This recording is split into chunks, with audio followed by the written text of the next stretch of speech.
Hello, dear friends and masters. Welcome you all for this self transformation program organized by Pyramid Valley International. We all know this is a 21-day program, and we are very, very happy to see everyone experiencing the bliss. So now we are here in the day 11, and you have been grabbing a lot of wisdom, experiencing the silence, the fasting, and obviously you can witness the changes in you. And almost we are in the half of this session. We'll be here together for another 10 days and progress forward.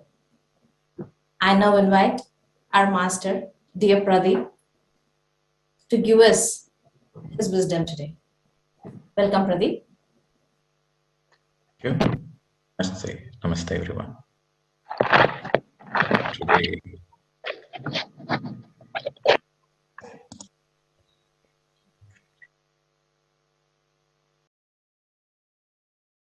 Pradeep, you're on mute. yes, today we begin the day with a few minutes of meditation. And then we'll go into understanding more about yoga, Yoga Sutras. Prepare yourself.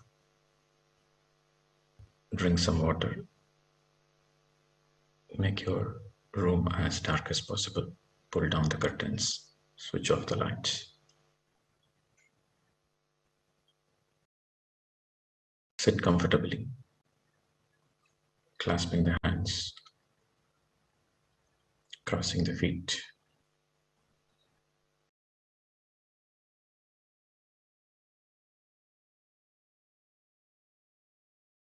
Gently close your eyes. We will meditate for 30 minutes.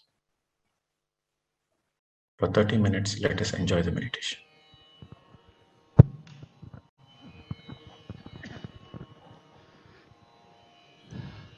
సభకు నమస్కారం. Face relaxed, eyebrows relaxed, ఏడుకొండల వాణి shoulders సన్నిధిలో relaxed, neck 7 రోజుల relaxed. Your Sangeetha entire body ధ్యానం totally relaxed. బ్రహ్మర్షి పితామహ doctor Patriji గారి ఆధ్వర్యంలో జరుగుతూ ఉంది. In the state of ఇవాళ deep relaxation, 1వ రోజు 2వ gently session. breathe with your breath. Witness ఇవాళ your ఈ breath. సంగీత ధ్యాన కార్యక్రమాన్ని మనం ప్రారంభించుకుంటూ Observe ఉన్నాం. your natural breath. తిరుమలంతా కూడా ధ్యానమయం, Witness the యోగమయం. beauty of your breath. Venkateswara Swamy యోగీశ్వరుడు. And coming మనము out. కూడా ఆ ధ్యాన యోగ You don't need to do anything. Nothing to do. Just become aware of your own natural breath, my dear friends.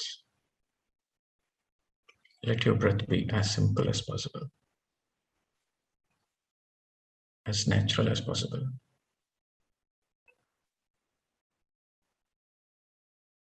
Again and again. The moment you notice any thoughts, don't fight with your thoughts. Come back to your breath.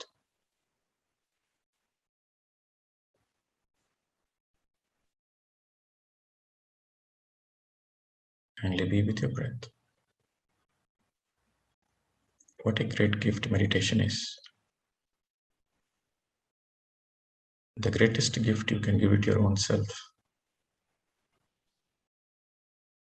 is to make friendship with yourself, is to make friendship with your own breath, my dear friends. The more you spend time with your own breath, the more you are making friendship with your own self.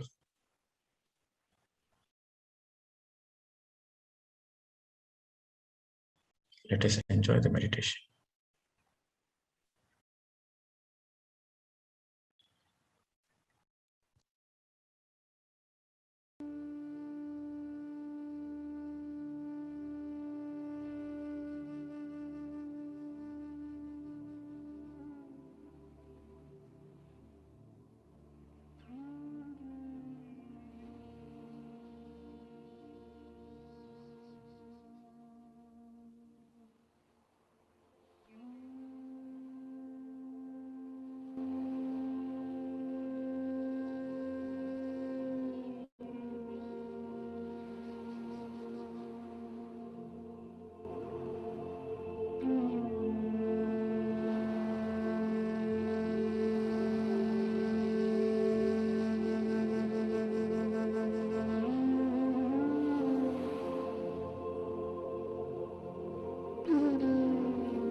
Final 10 seconds.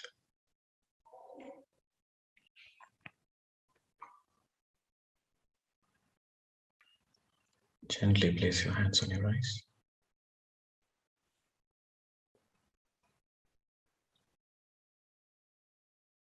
5, 4, 3, 2, 1, 0. You may slowly open your eyes whenever you're ready and drink plenty of water.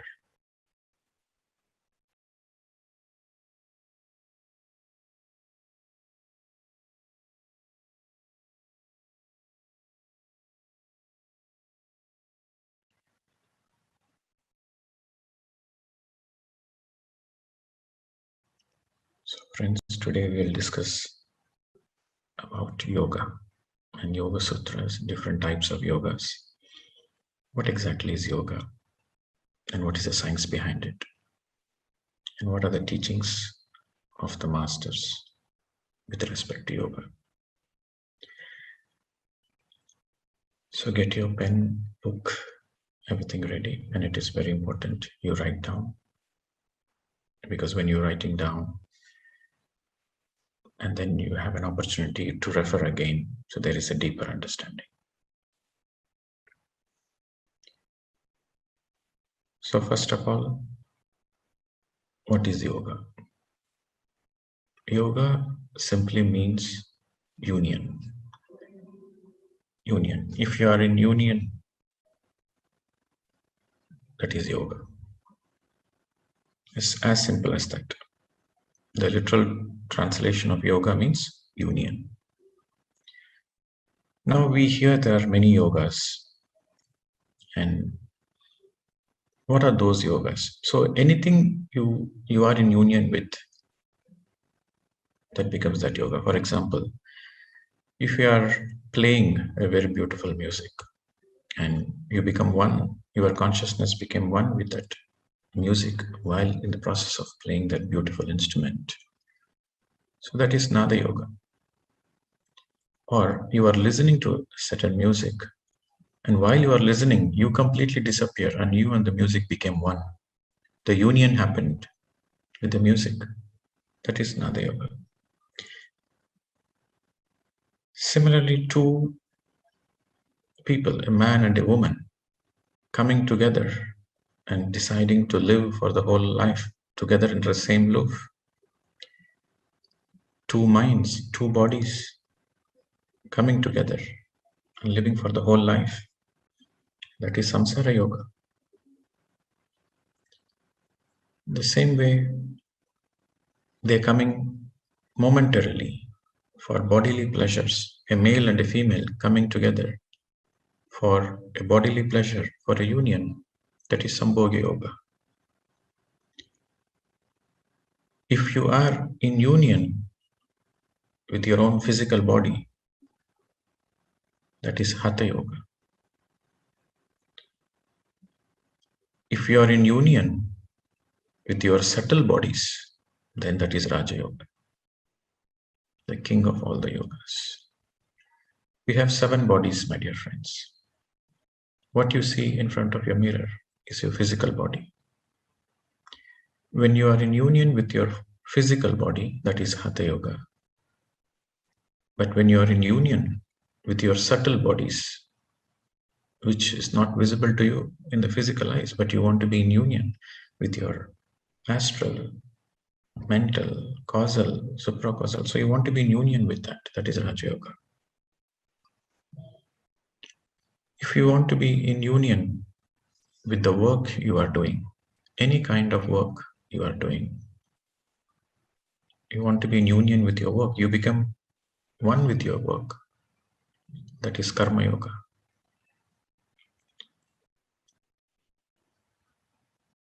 And if you are in union with knowledge, you are reading some book and you become one with that knowledge. The union happened with the knowledge. That is Jnana Yoga, Jnana Yoga. So fundamentally what we are understanding is yoga simply means union.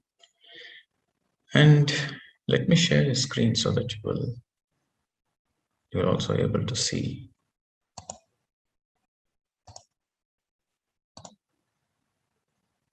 Okay.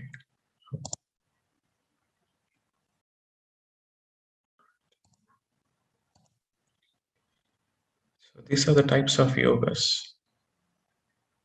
And finally, Bhakti Yoga. It is in the Bhakti Yoga many people have misunderstanding. People think Bhakti Yoga means rituals, going to the temples, prayers, praying to God, worshipping God, making a deal with God. No, this is not Bhakti Yoga. Bhakti Yoga happens in the final stages of enlightenment.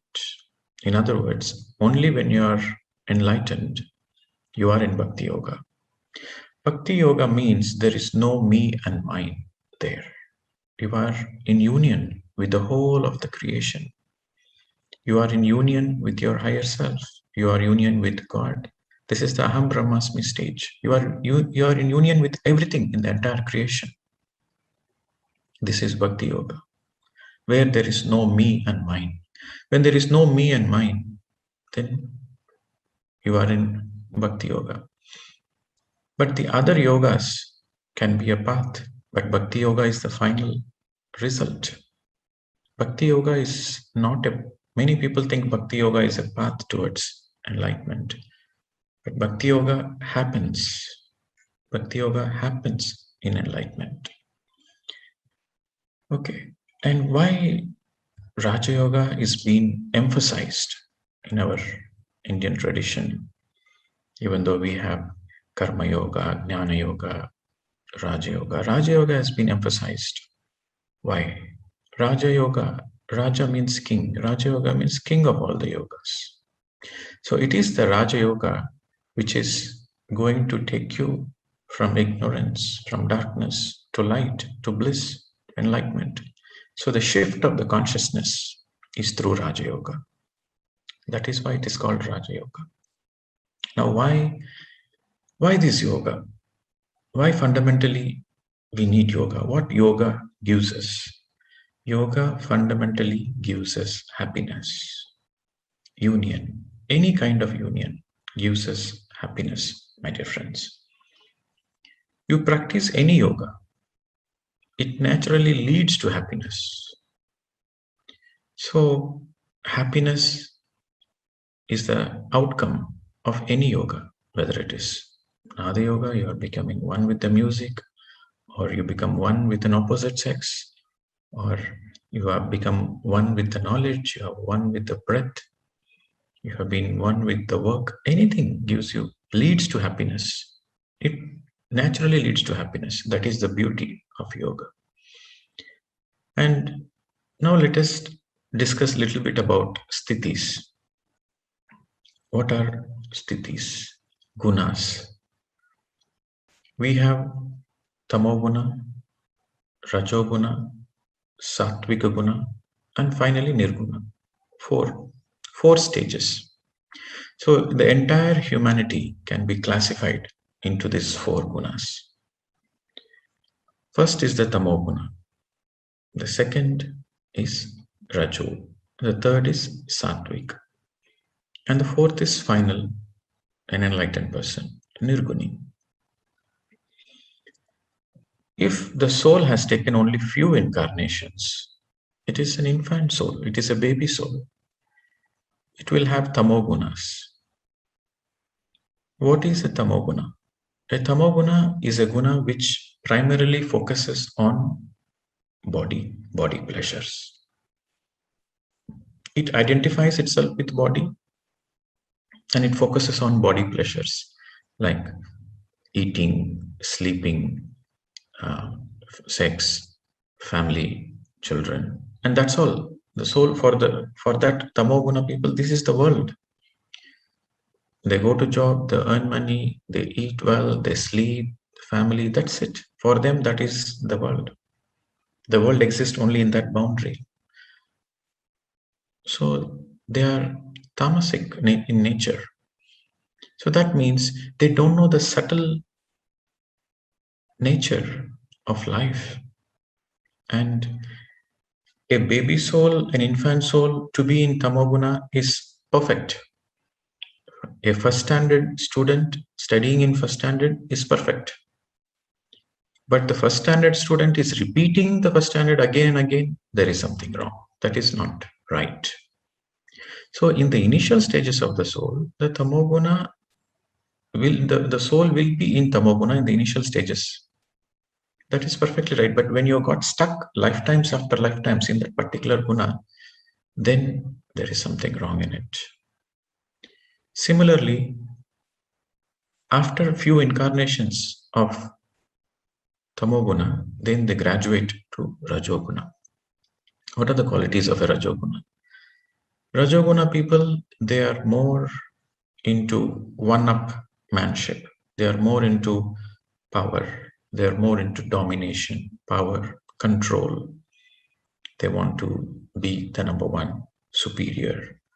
And their primary focus, see, the tamoguna's primary focus is on the body level pressures, body level pleasures. So this rajoguna, their primary focus is name, fame, wealth, money, name, and fame. So they are more focused on these aspects.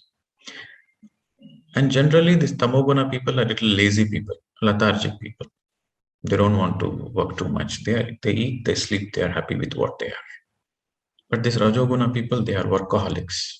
They constantly keep on working to get wealth, to constantly keep earning money, to expand their bank balance, their wealth, their portfolios, and they're constantly looking for appreciation, name, and fame. So they work, they are constantly agitated. They are in the work mode. And they are very good manipulators. They manipulate a lot of things so that they get what they want. This is rajasic in nature. This is rajoguna. And this tamoguna and rajoguna people, they eat that kind of foods. Tamasic food, rajasic. What is tamasic and rajasic? The food which is very dead. They eat meat, dead food.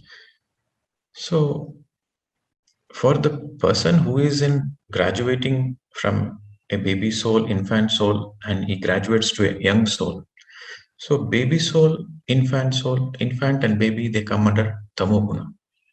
Young soul, they come under rajoguna. So they live few incarnations, few lifetimes, they take few lifetimes in that guna, which is perfect. But if they are stuck again and again, in every lifetime they are stuck in that guna, then there is something wrong. Then let us understand Satvika Guna.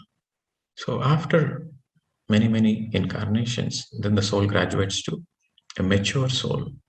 A mature soul is one who is no more focused on body level, is not identified with body, it's not focused on body level pressures alone.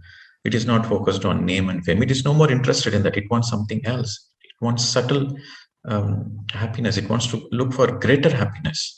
So how the soul graduation happens is because the soul is longing for happiness. So they want more happiness. First, they are in the body level happiness, then they graduate into the mind level, intellectual level, and then they graduate further. They're looking for further more happiness.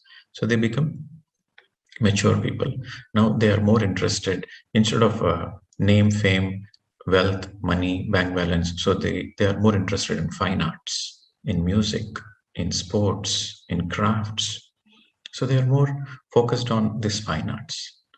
So this is Satvika Guna people. And these Satvika Guna people, they they don't do bad karmas. They are very conscious. They don't want to do bad karmas. For the first time, their food becomes sattvic, pure. They eat vegetarian food, and they focus on good karmas. They don't want to do any bad karmas. But in tamoguna and rajoguna, eventually, because they're focused on body level pleasures and name and fame, so eventually they will do more bad karmas in those lifetimes. So tamoguna, rajoguna, they will do more bad karmas. In sattvika guna, they will stop the bad karmas and they will start doing good karmas. So finally, to become a nirguni, that is the fourth stage.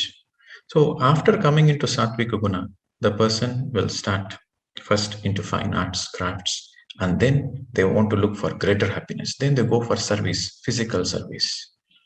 Okay, they will build bridges, schools, they will help with all the physical support. They want to help the people who are in physical need.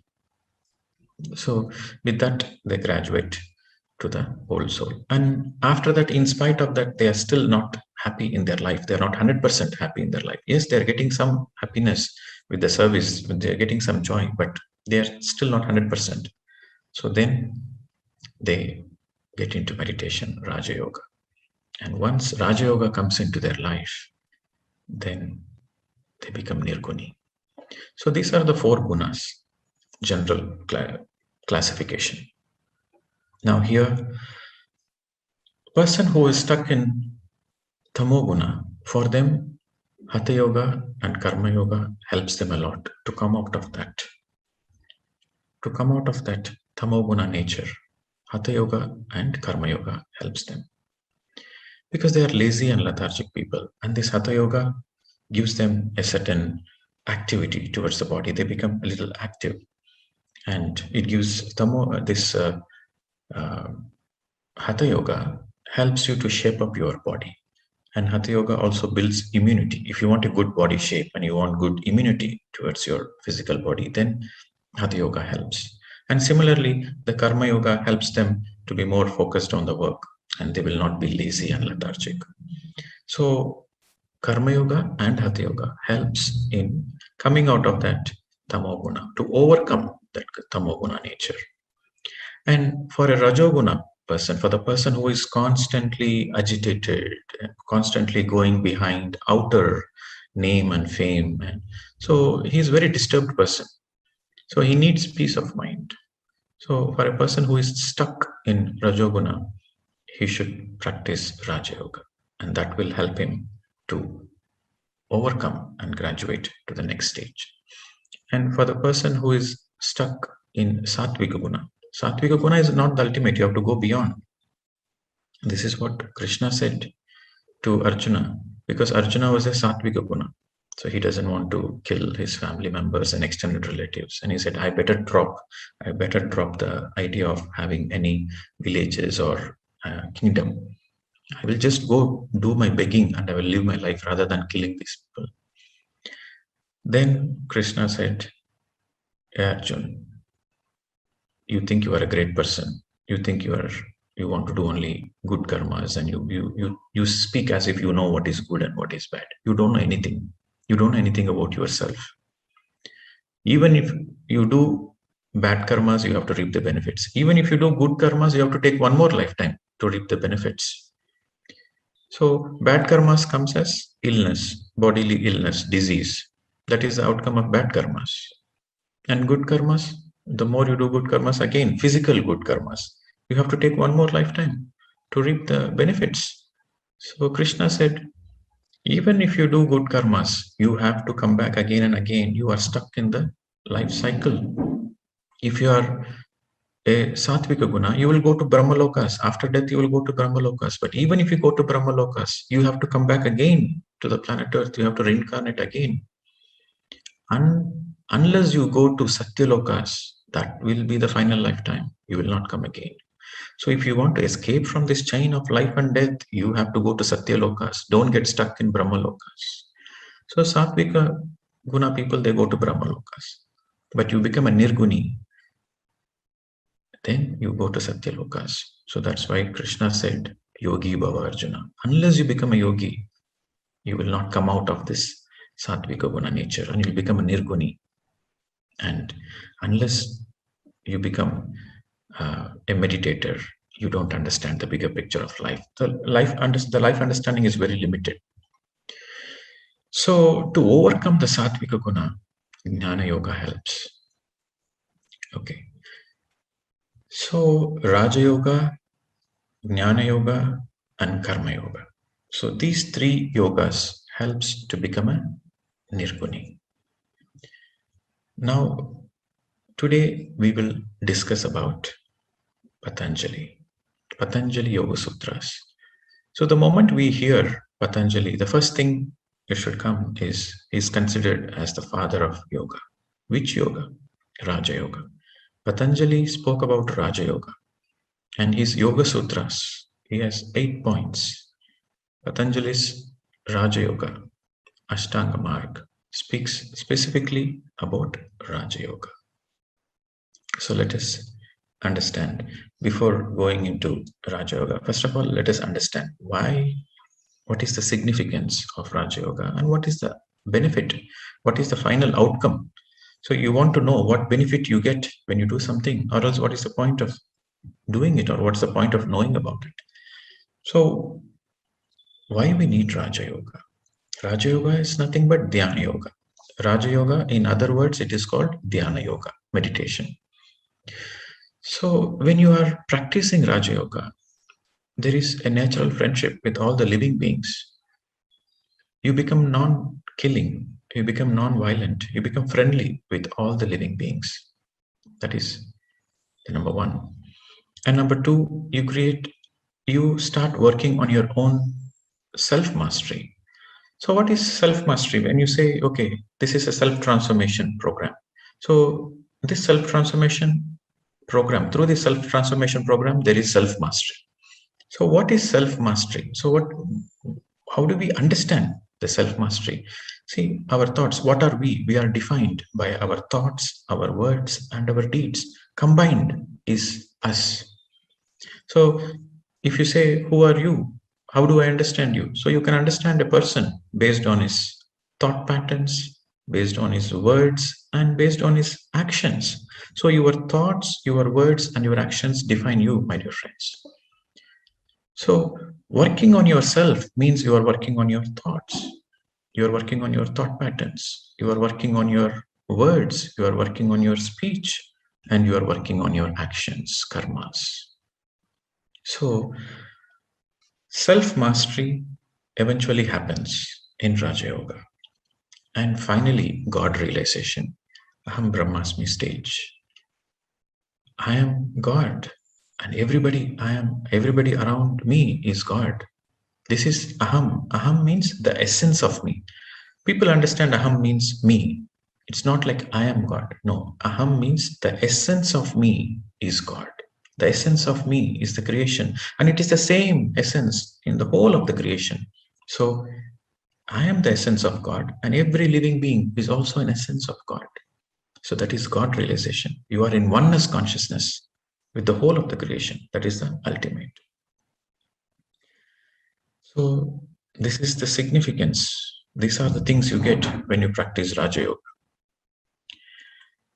And let us go into the sutras, the 8 sutras of Raja Yoga.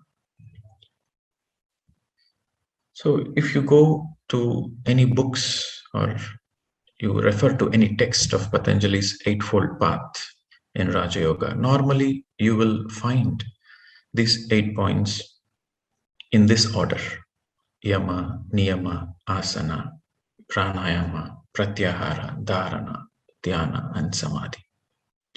This is in Sanskrit language. So this is the order you will find. But there is a small, not a small, but rather a major misunderstanding in the order. The points are correct, but the order in which it is put in, that is the problem. And that's the reason this Raja Yoga, in spite of Patanjali giving the great Raja Yoga sutras, it has not reached to many people because the order is not right. Yama means, see, Patanjali's Raja Yoga begins with Yama Niyamas, but Patanjali never spoke about Yama Niyama in the beginning, but it is what is written in the text. So Yama Niyamas means, Yama means perfect control on principles, and Niyama means perfect control on day-to-day affairs. So if you have a perfect control on your principles, and if you have a perfect control on your day-to-day affairs, then why you need Raja Yoga in the first place? Why you need meditation in the first place? If you are perfect in your principles, and if you are perfect in your day-to-day affairs, you are an enlightened person. So for an enlightened person, what is the need of meditation?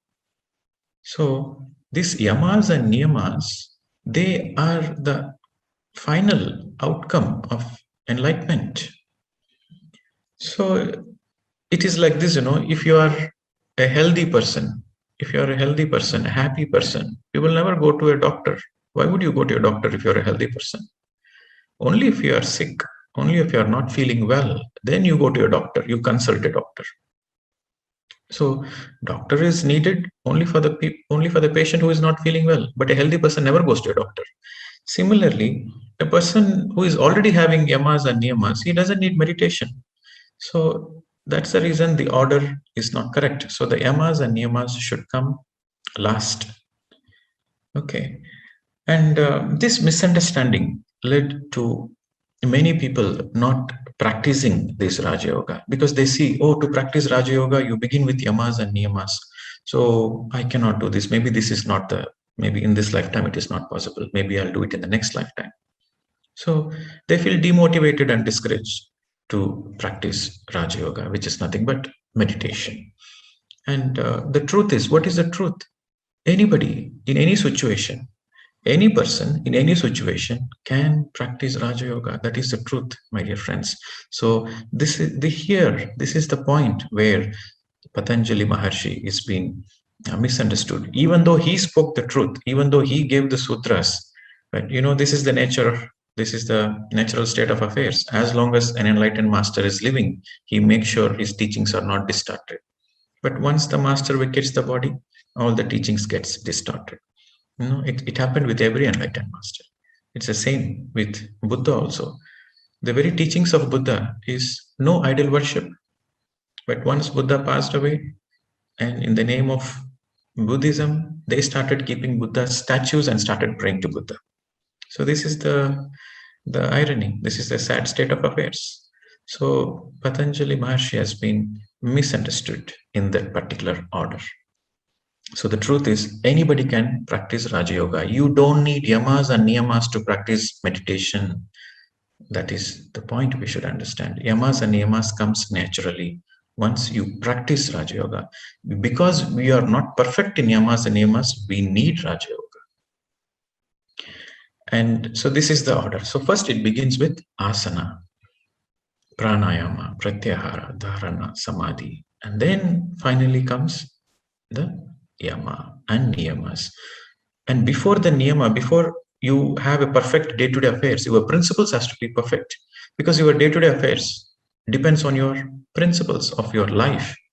So yama will be the 7th point and niyama will be the 8th point, which we will see it at a later stage. But let us begin with asana.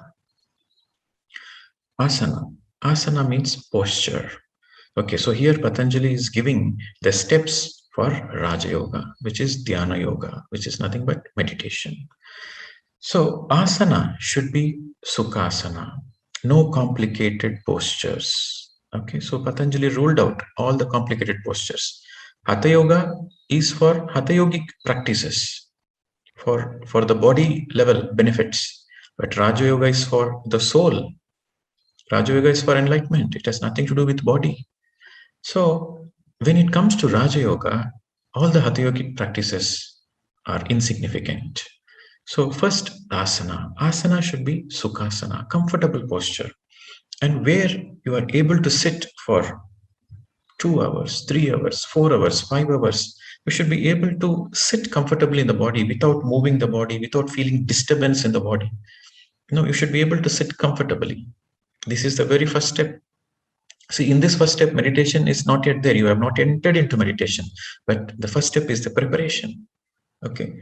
So in the first step, you are just closing the eyes and sitting comfortably. Sitting comfortably, that's all. It comes with practice. If you are not comfortable, if you are not used to sitting for 2 hours, 3 hours in a still posture, then meditation doesn't happen because your awareness is still on the body level. You keep on moving, you feel fidgeting, and so you cannot go to the Raja Yoga level. So first it begins with the first step, and the most important step is asana. You should be sukhasana, my dear friends. You should be able to, your body should be comfortable, relaxed, and still. If you can able to achieve that for 1 hour, 2 hour, whatever the time you want, and if you're able to not open the eyes and sit comfortably, if you're able to achieve that, then it is asana vijaya. They call it as asana vijaya. Asana vijaya means you have successful, you have become victorious in the first step. Unless you become successful in the first step, you cannot go to the second step. And the second step is pranayama. Pranayama. Again, in the first step, it is sukhasana. Again, in pranayama, it should be sukha pranayama, not kumbhaka pranayama, not inhaling and holding the breath and exhaling. Those are all kumbhaka pranayams. But when it comes to Raja Yoga, always it is sukha. Nature is always perfect. You have to get aligned with yourself, with nature.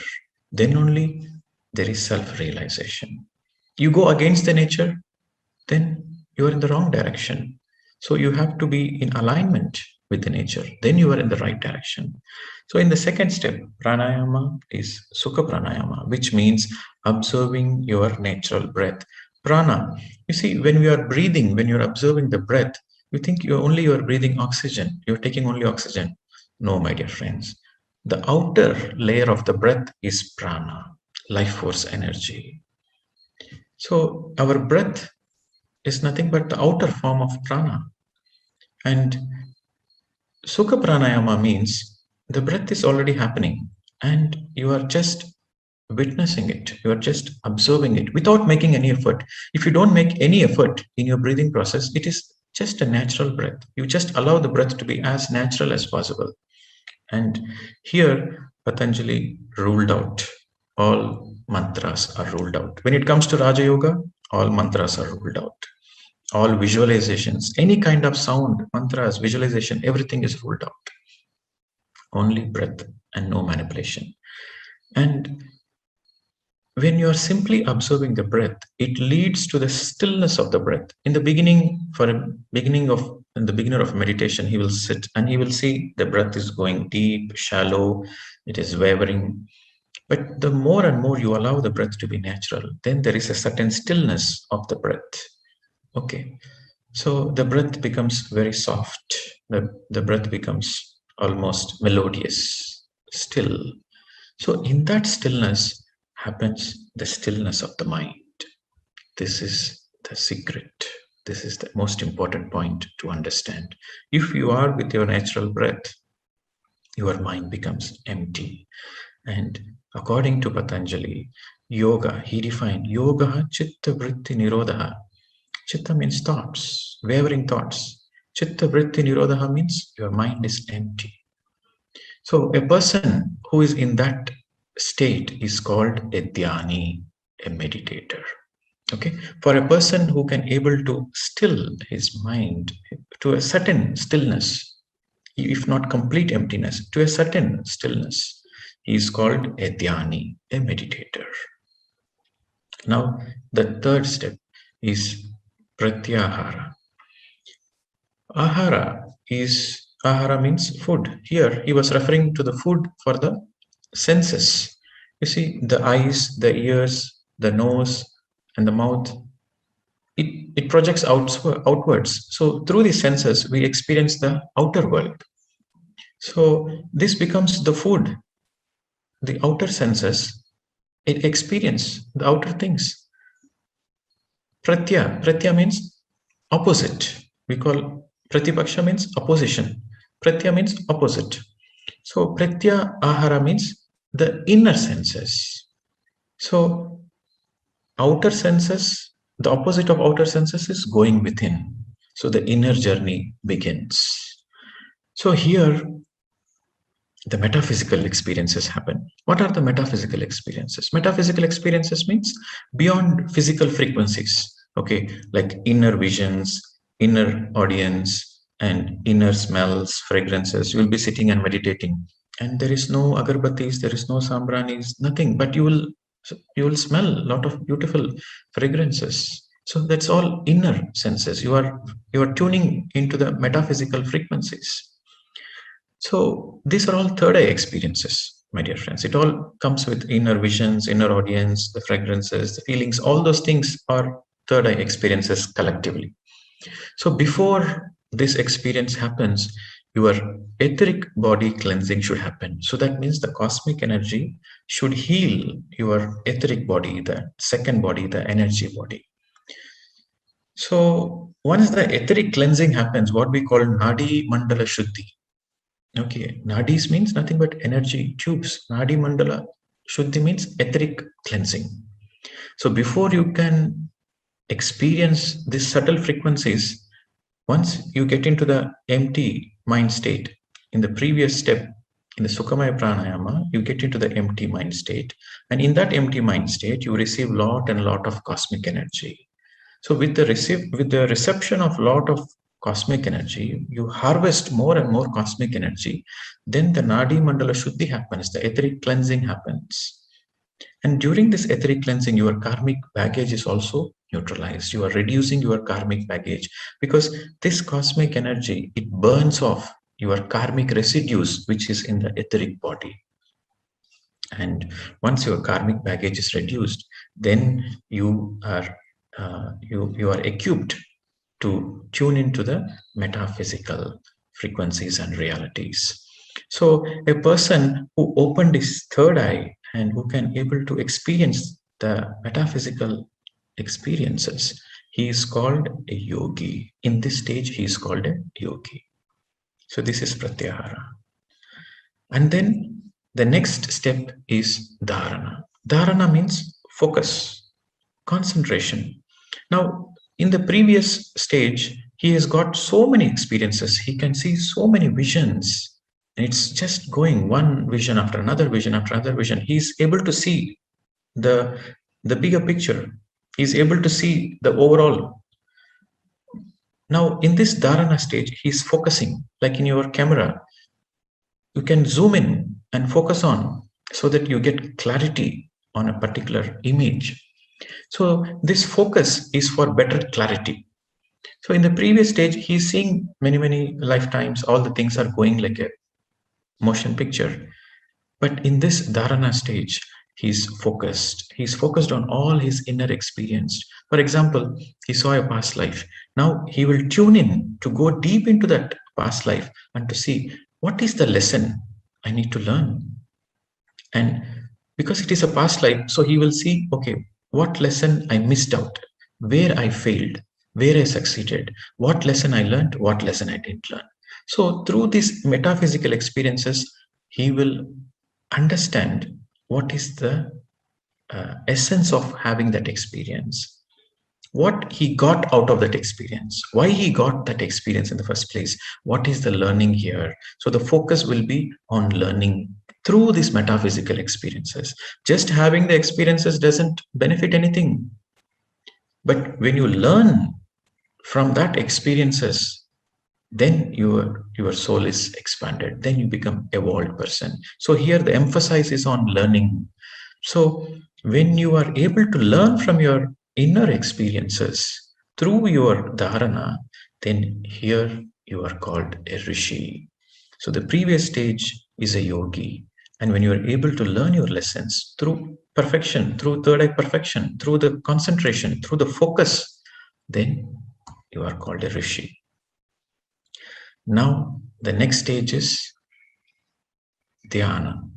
Dhyana is dhyana. So that means you are using your subtle bodies for your travel.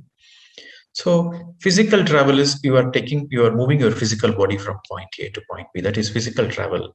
Astral travel means you are using your astral body. Okay, so we have 7 bodies. The first is physical body. The second is etheric body. The third is astral body. The fourth is mental body. The fifth is causal body, the sixth is buddhic body, and the seventh is nirvanic body. So we are 7-bodied system. What you see in your mirror is only the physical body. So during this meditation, because of the inflow of a lot of cosmic energy, your astral body also receives a lot of energy, and once it gets sufficient amount of cosmic energy, then the astral body comes out of the physical body and it will go through the astral travel. In our sleep, every day in our sleep, we go through the astral travel. Every day in sleep, the body comes out, the astral body comes out, and it will have astral experiences, which is nothing but dream. Our dream experiences are nothing but astral experiences. The experiences of the dream you got is through your astral body. But in the sleep, in the dreams, it is unconscious astral travel. But in Raja Yoga, in meditation, it is conscious astral travel, my dear friends. And only around 80% of the energy comes out. 80% of the astral body comes out. 20% still remains inside the physical body. So this is a great experience, this astral travel. And when you go through this astral travel, for the first time, you realize you are not the body, but you are having a body. So for the first time, you realize that there is no death. This is a great enlightening experience. And you also realize there are many, many realities. There are many, many dimensions. You can go to other star systems. You can go anywhere you want with that astral body. So this is a great enlightening experience. And in this stage, you are called a Rajarshi or a Maharshi. Okay. So this is Dhyana. And the next is Samadhi. With more and more and more meditation, here you reach a Samadhi stage. Samadhi, we have discussed before. A Samadhi is a stage where there is complete clarity. You have all samadhanas, you have all answers. You have all answers for your entire life. Whatever the questions you have regarding your life and also the life around you, you are complete. There is a crystal clear clarity about the whole of the creation. So that is Samadhi Sthiti. In that Sthiti, you are complete. You are 100% full, crystal clear clarity. You become a pure witness in that. The mind is no more there. It's only a pure witness and a pure understanding. Samadhi Sthiti is understanding Sthiti. Okay. And here there are no vikalpas. Vikalpas means doubt. Before you, in the Samadhi Sthiti, there are two stages. Savikalpa Samadhi and Nirvikalpa Samadhi. Savikalpa Samadhi means you got answers, but still some doubts exist. Nirvikalpa Samadhi means absolutely no doubts whatsoever, 100% clear. So this is the Samadhi Sthiti. And a person who is in that Sthiti is called a Brahmarshi. Brahma is creation. Brahma Rishi means a Rishi who understands the whole of the creation. That is Brahmarshi. So after this stage, the natural outcome is you will have certain yamas and niyamas. There are 5 yamas and there are 5 niyamas. Again, yamas means perfect control on principles. What principles you have on your life, in your life? What is your understanding of life? Based on that, you are having certain principles, ethics, your principles. So yamas, there are 5 yamas. Let us discuss one by one. So the first is ahimsa. So you are no more interested in violence, no killing, no. You become a peaceful person, a beautiful person. You are in tune with the nature. So ahimsa becomes your very quality. And satya, you will always speak the truth. This is very, very important. It is not so easy to open the mouth and always speak the truth, but that becomes your natural principle of life after when you practice this Raja Yoga, after you got enlightened, then that becomes one of your principles. Then brahmacharya. Brahmacharya means, people misunderstand, brahmacharya means not getting married and being single. That is not brahmacharya. Brahmacharya means a person who is always living in the consciousness, I am not the body, I am Atma. A person who always lives his life constantly reminding himself that I am the Atma, I am the Atma. and I'm not the body. So his actions will reflect that understanding. So that is brahmacharya. So he's always in the soul consciousness. Okay, and next asteya. Asteya means the person he understands he's a very unique, beautiful person. He's a very unique person. There is no person like him ever on the creation, before him or after him. He's such a unique masterpiece. So he will realize his own uniqueness. So there is no comparison with another person. Everybody is unique. Every single person is unique, and every single person is beautiful. Every single person is a great person. Every single person is a creation of God. So when you have this understanding, there is no comparison. And when there is no comparison, there is no competition, and there is no jealousy. So this is the principle. This is the quality, asteya. Asteya means no comparison, no jealousy. And aparigraha. Aparigraha means this quality, the people with this quality, they will take whatever is needed for their survival. This minimum, bare minimum, they will keep it for themselves. And the rest of the resources, whatever they have, they constantly want to help others. They want to help the whole of the mankind. They will take very little for themselves, but their focus is on giving, giving, giving, taking care of others, helping others. So their focus is on the welfare of the whole of the society and the humankind and the whole of the planet Earth. So this becomes one of their yamas, principles. So these are the 5 principles of an enlightened person. Let us recap: ahimsa, satya, brahmacharyam, asteya, aparigraha. So these are the natural qualities. You don't need to focus and then start imbibing. These qualities will become naturally part of you. And in the beginning, these qualities will have, you have certain qualities, but the perfection is needed. You need to focus on these qualities are there, but the perfection has to be there. So with this understanding of Patanjali Yoga Sutras, what are we focusing on? We already know meditation. We already are doing meditation. Every day in our life, we are closing the eyes, we are observing the breath. We are already in Raja Yoga. But what is that we are learning from Patanjali Yoga Sutras is these yamas, my dear friends. We all have yamas, but the perfection needs to be there. So our focus, today's understanding in today's session, in today's understanding of Patanjali Maharshi. So we have to focus on the yamas and niyamas. We already have yamas and niyamas, but the fine tuning is needed, the perfection is needed. This is the great gift Patanjali has given us. So we have to be very much focused on non-violence, absolutely no violence towards our family members, no violence towards women, children, okay, and no violence towards other living beings, and no killing. And then when it comes to the truth, always you have to speak the truth. You should never speak a single negative word. And the practice of mauna really helps. So the emphasis of mauna is to always speak the truth. No negative whatsoever.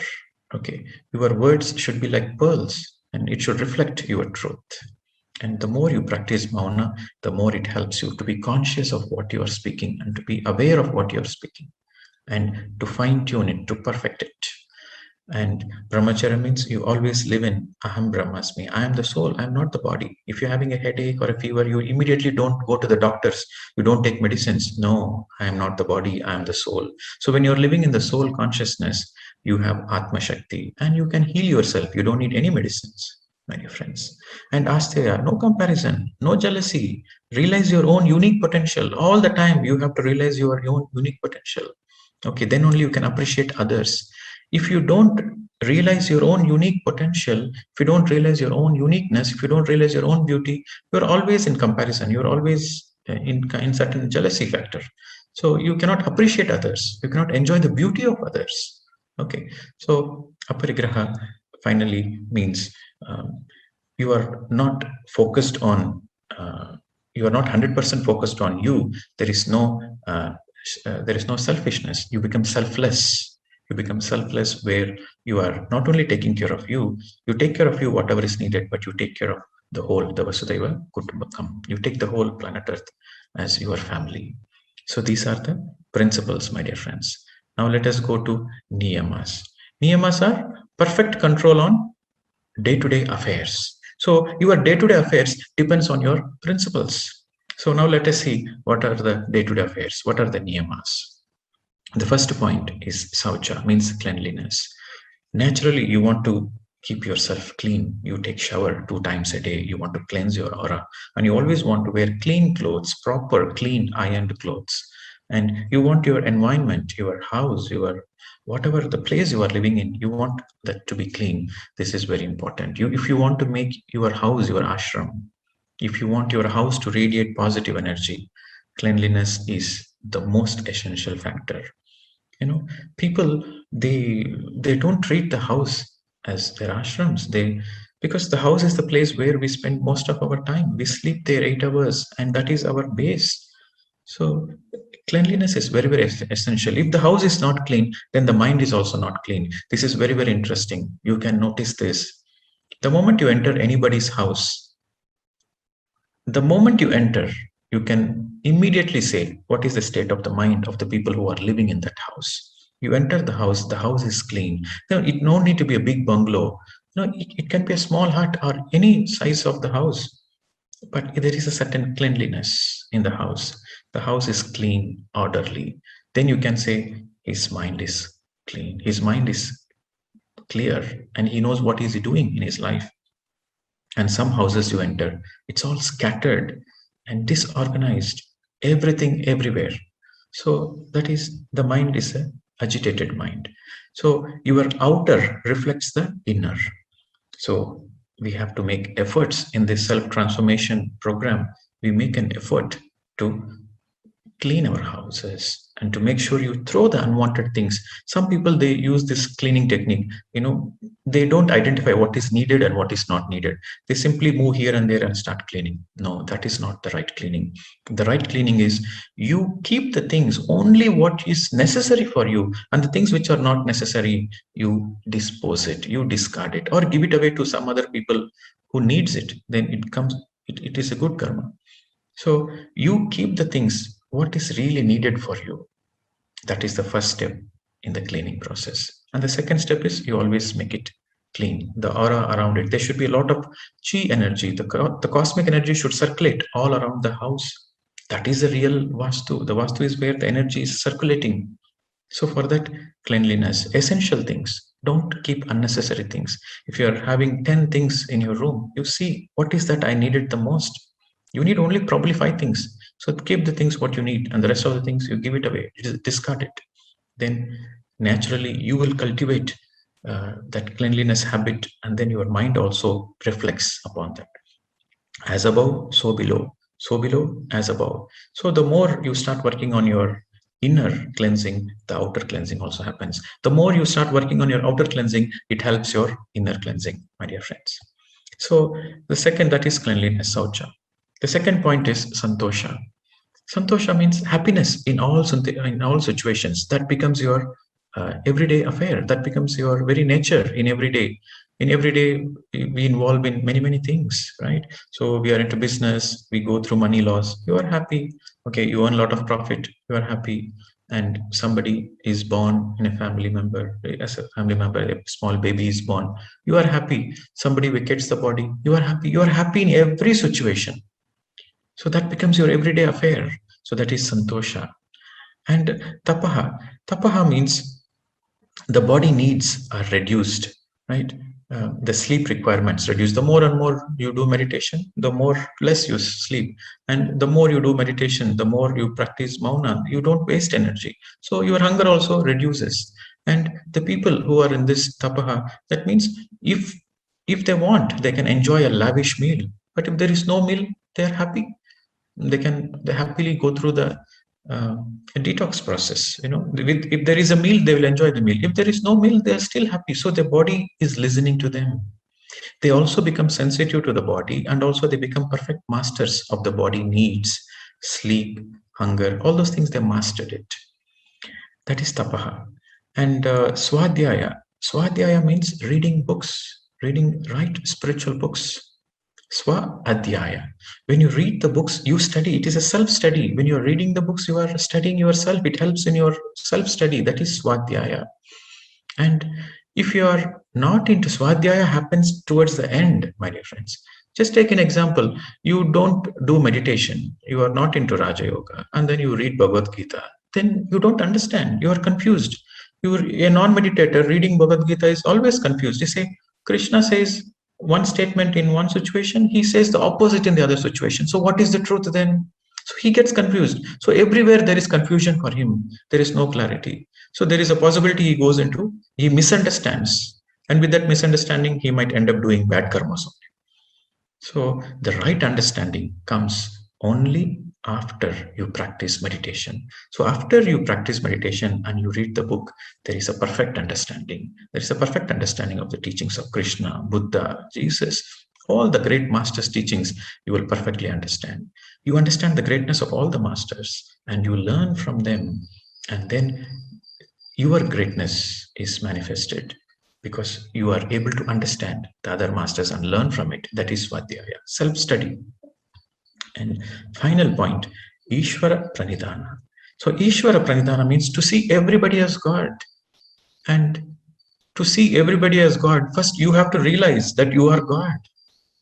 Unless you realize you are God, unless you see yourself as God, how can you see everybody as God? It is not possible.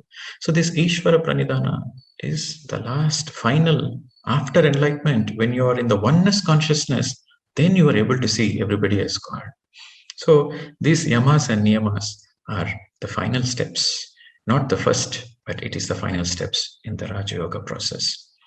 Now, the overall summary of today's class is we are already doing meditation. We already know the values, the principles, the yamas we already know. The niyamas also we know, but it's time to fine tune it. It's time to perfect it. So through this Patanjali Raja Yoga, it's an opportunity for the practitioners of meditation. It's for the practitioner of Raja Yoga to fine tune. So in the beginning, the yamas and niyamas will not be perfect, but it takes few lifetimes. It takes time to perfect it. So in this self-transformation program, so our focus is on yamas and niyamas to fine-tune it, my dear friends. So this is the summary of Patanjali's Raja Yoga teachings. So with this understanding, with this integration, it really helps in our self-transformation program. Tomorrow we will understand Yoga Parampara. Tomorrow we'll understand what are how the Karma Yoga, Jnana Yoga, and Raja Yoga. There are actually 5 stages. In Karma Yoga, there are 2 parts: Part 1, Part 2. Again, in Jnana Yoga, there are 2 parts: Jnana Yoga Part 1, Jnana Yoga Part 2. Raja Yoga is only 1 part. Simple. Close your eyes, observe the breath. That's it. So totally, first of all, we'll understand what is Janma Parampara, and then what is Yoga Parampara, and what are the stages in Yoga Parampara. In tomorrow's class, we'll understand. So this week, we focus on yoga, soul evolution. Okay. So if you have any questions, hold on to it, because we'll be discussing more tomorrow, day after. And hold on to your questions. Please note down, take down all the important points. And it is important we refer again and again, and we learn from it. Okay, so I'm not going to take any questions today because there is still more to come tomorrow and day after. It's more likely that your questions are already answered in the tomorrow session, in the day after tomorrow session. So we'll take questions after 2 days. So I hope you enjoyed the session today, and please be mindful, practice the mindfulness. And you already practiced silence in the weekend.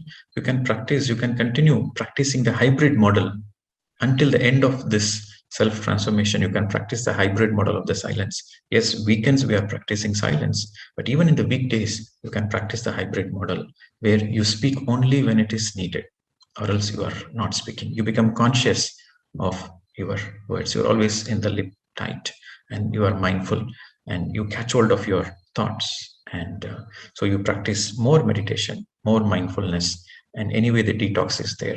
So last week we had 2 meals a day. Now this week we graduate. So this week you focus on 1 meal a day, and the rest of the time you have more fruits and more juices and plenty of water. Remember, plenty of water. So with this integration, we are going to get the maximum self-transformation. And once you have tasted this self-transformation, that's it. Then you are on the Formula One track. Nobody can stop your enlightenment. So the initial push you need through this techniques and through the understanding of the science, proper understanding of the science. But once you have tasted the nectar, then you are on your own. Okay, my dear friends. So we integrate all the beautiful practices we have practiced so far, and we are going to integrate everything. And we'll see you again tomorrow. And please practice hybrid mauna, where you are conscious of not opening your mouth unless it is very, very emergency, unless it is needed, you are not opening your mouth. Please practice the hybrid mauna until the end of the self-transformation. That itself is a transformation. Thank you very much. Namaste to all of you. We'll see you tomorrow. Thank you, Master Pradeep. You are really taking us in the Formula One track only by guiding us and giving this wonderful knowledge on this Patanjali Yoga Sutras. Especially, you explained very well by giving examples for each and every item in the Yoga Sutras, whatever they tell, yamas and niyamas especially. So thank you very much for this wonderful knowledge you have shared with us. Thank you, Master Pradeep, and thank you to all the masters who have joined together. So let us meet tomorrow at 6 p.m. again, 6 a.m. again.